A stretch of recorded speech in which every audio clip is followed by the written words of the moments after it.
welcome to the Boxing Gossip channel. Hope everyone's doing well. As you can see, slightly different location for filming this video today.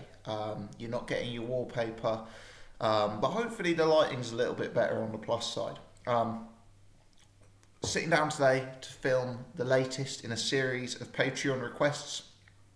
Done 2 this week, the one I'm filming here, and also the early career Lennox Lewis versus peak Tyson Fury request that went up earlier on in the week.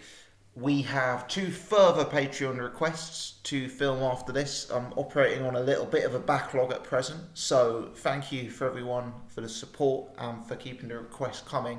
Very much enjoy doing them. And today's topic is, again, something a little bit new and something that we haven't covered on the channel before. So the request is from Tom, and he says, would you kindly do a video all about Andrew Golota and his career? I don't think it's one which you have done before, otherwise I would remember it. I'm not sure which distinct points I'd like to evaluate, but just an overview of his career as a whole. Many thanks. Well, thank you, Tom, for the support and for the request. And you're right, the career of Andrew Golota and an overview of his achievements, his failings, is not something we've done before on the channel. So a good topic to discuss, and I've done a good bit of research ahead of filming this actually, because he's not someone who I have watched a lot of in the past, and I actually think that the fights I have seen of him in the past were probably the wrong fights to watch, which we'll come on to later. Let me say, before starting this, I assume by matter of complete coincidence, I got this request from Tom, and I got the request 10 days ago. Wanted to take a little bit of time to do the appropriate research before uploading it. And like the day or two after I got the request, I noticed that Hatman, who, fantastic channel, had uploaded a video with his own thoughts on Andrew Golota. So I have of course watched Hatman's video on him, and that was very informative, and I enjoyed that. So if you're interested in hearing more about Golota, I recommend checking that one out as well. And clearly there's a lot of interest about this guy. He's a bit of a cult figure given some of his antics, let's put it that way. Anyway, what I had seen of Andrew Golota before this request. So before this request, I think several years ago, I had watched Golota versus Lennox Lewis, and I think I had watched Golota versus Mike Tyson, and I think I'd seen 1 or 2 very brief highlight clips of Golota versus Riddick Bowe, namely the low blows. I think on Facebook or something, somebody had uploaded a video of the low blows from Golota and Riddick Bowe. So to be honest, I didn't have the highest opinion of Andrew Golota when I sat down to start looking at this request. I viewed him as a guy who quit relatively early against Mike Tyson, who was stopped relatively easily by Lennox Lewis, and as a guy landing bizarrely obvious low blows on Riddick Bowe. But before filming this, obviously I watched a little bit more.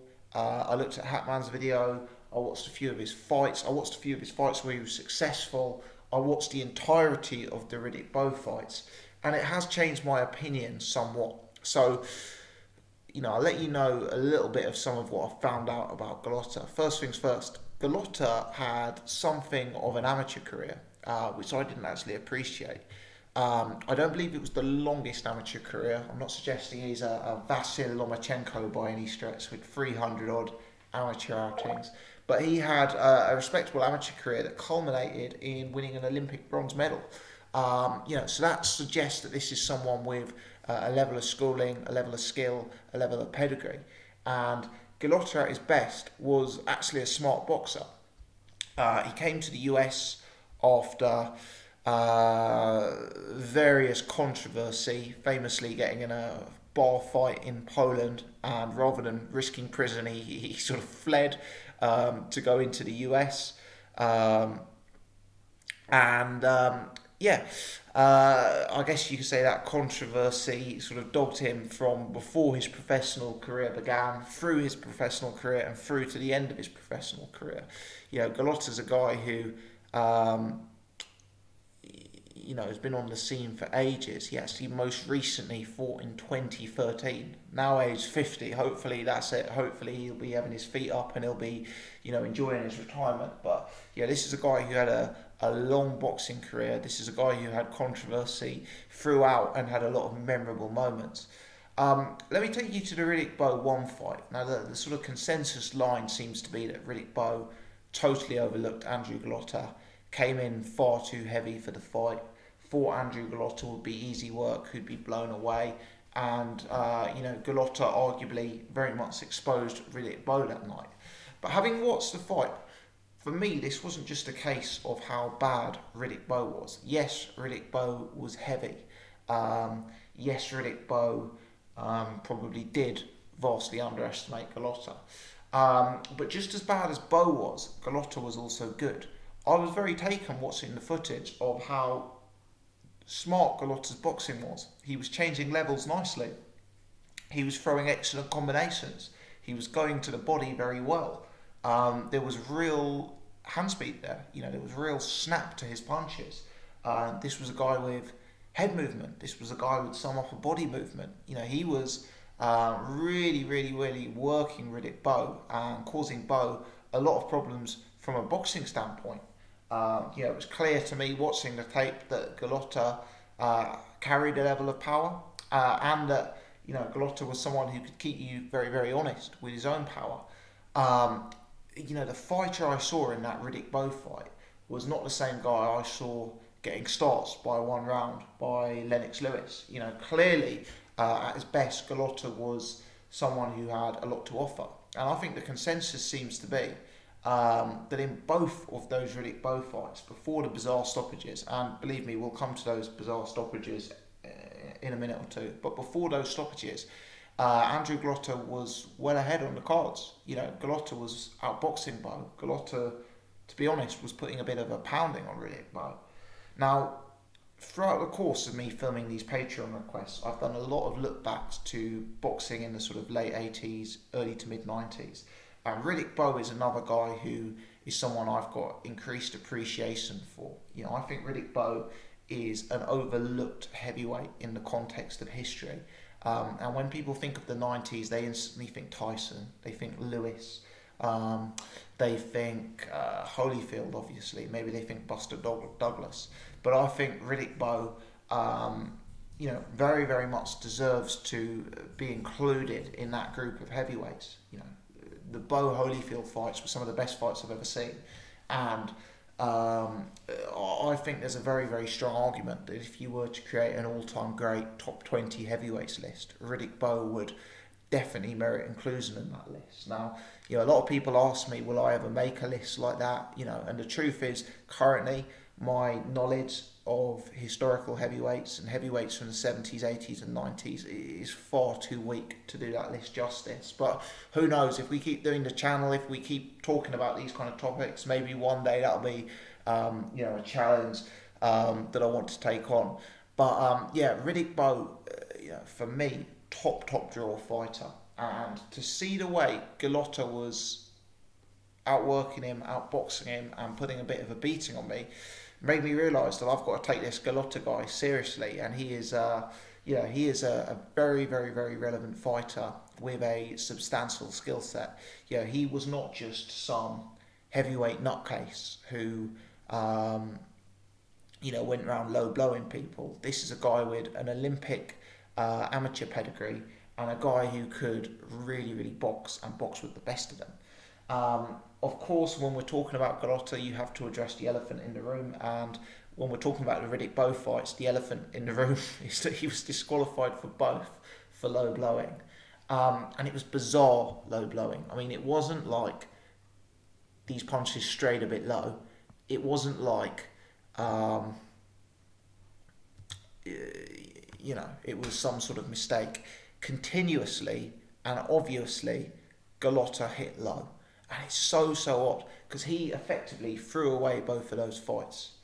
fights that he was winning, fights which would have catapulted him to superstardom, against a then undefeated Riddick Bowe, as I understand it. He absolutely threw away those fights. And what's odd is Golota was 28-0 at the time. Yeah, this is not a guy who had 5 or 6 losses on his resume and was just there for a payday. Yeah, this was a guy who was 28-0.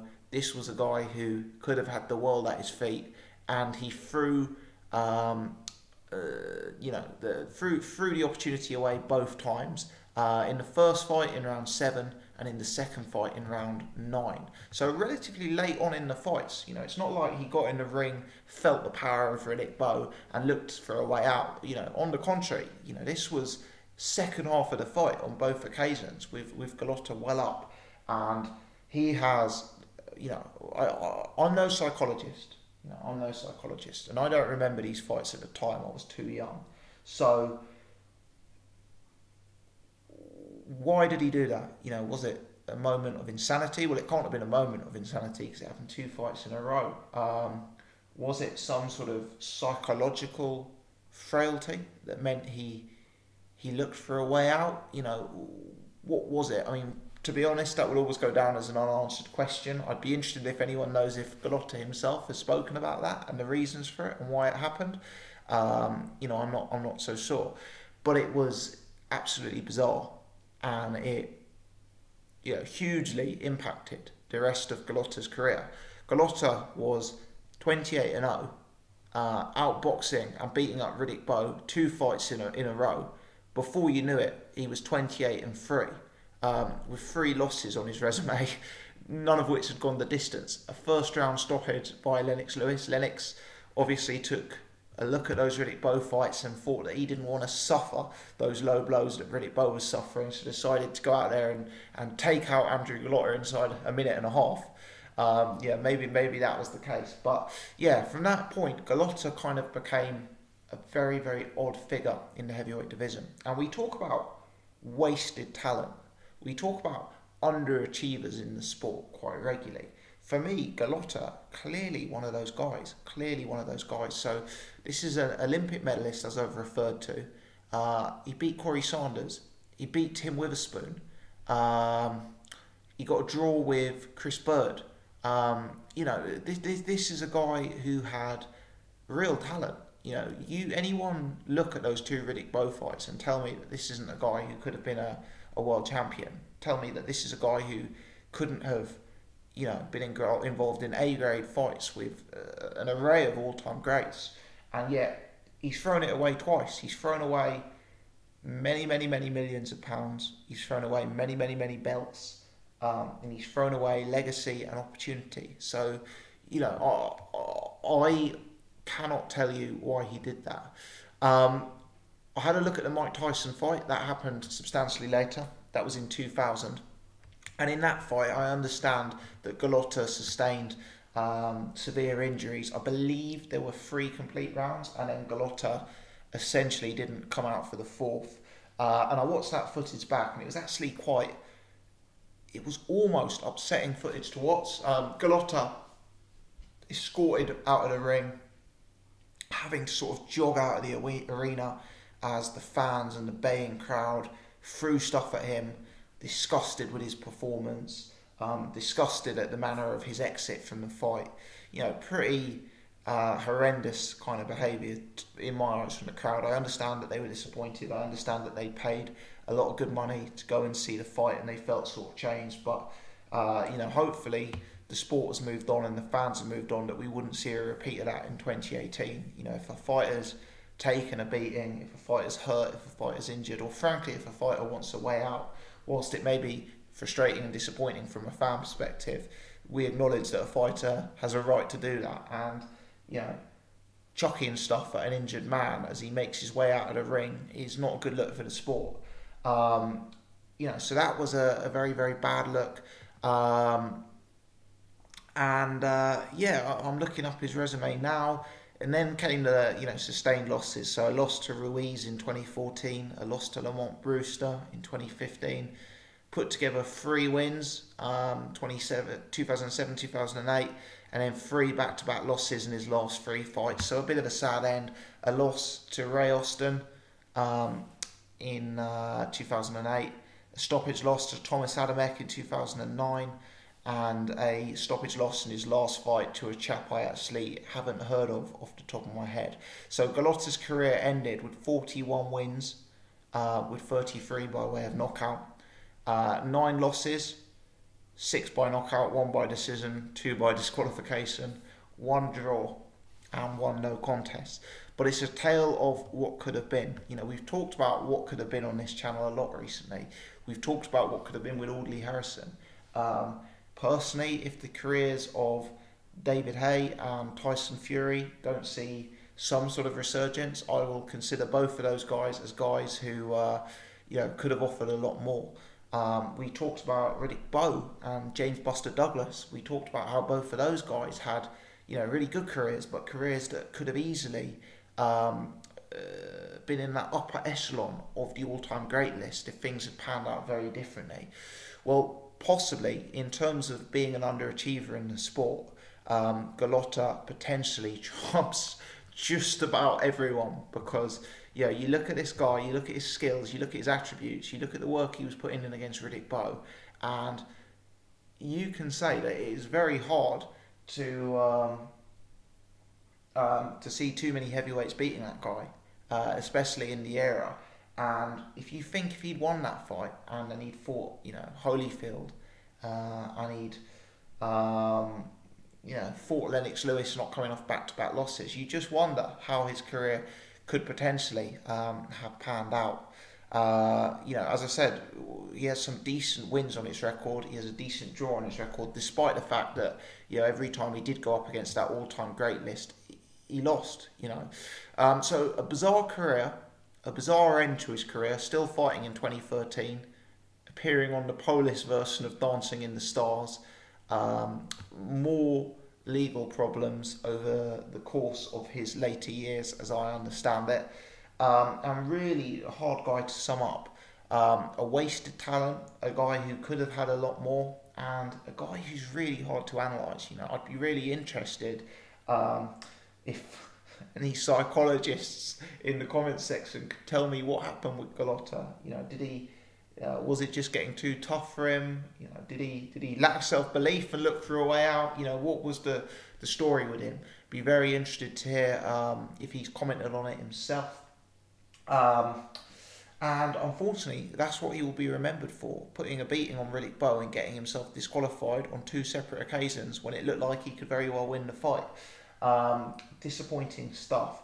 But yeah, someone to be remembered. You know, that sort of area of heavyweights was great. You certainly have your top tier. You know, you have your Holyfield, Tyson, Lewis, Bowe. What I've realised throughout the course of doing these videos is that the second tier, and I use that term loosely because the fighters who I'm about to mention are, you know, real high-level fighters. But the second tier of that era, you know, guys like David Tua, Mercer, Austin, Golota, Buster Douglas. You know, these were very, very, very formidable heavyweights. And had things panned out differently for a few of those guys, had a few decisions been made differently, had a few rolls of the dice gone the other way, who knows, perhaps some of those guys would be talked about in the same context that, you know, the likes of a Holyfield or the likes of a Bowe are talked about today. And of all of those, Golota is the one who is the most wasted, because you look at this guy and he's talented. Now you look at him later on in his career, you look at him against Tyson, he's slow, he's plodding, he's stiff, he's not as mobile. But early on, if you go back and watch that Bowe fight, you're looking at a heavyweight who caused the vast majority of all-time greats problems. I'm not saying he'd have beaten them, I'm not saying he was ever at that level, but you're looking at a real formidable heavyweight. Let me know your thoughts, interested to discuss. Give me more take on Andrew Golota. Leave your comments in the section below. If you've enjoyed this video, as ever, please hit the thumbs up, please press subscribe. You can check out the Patreon page in the description box below. Thanks for tuning in.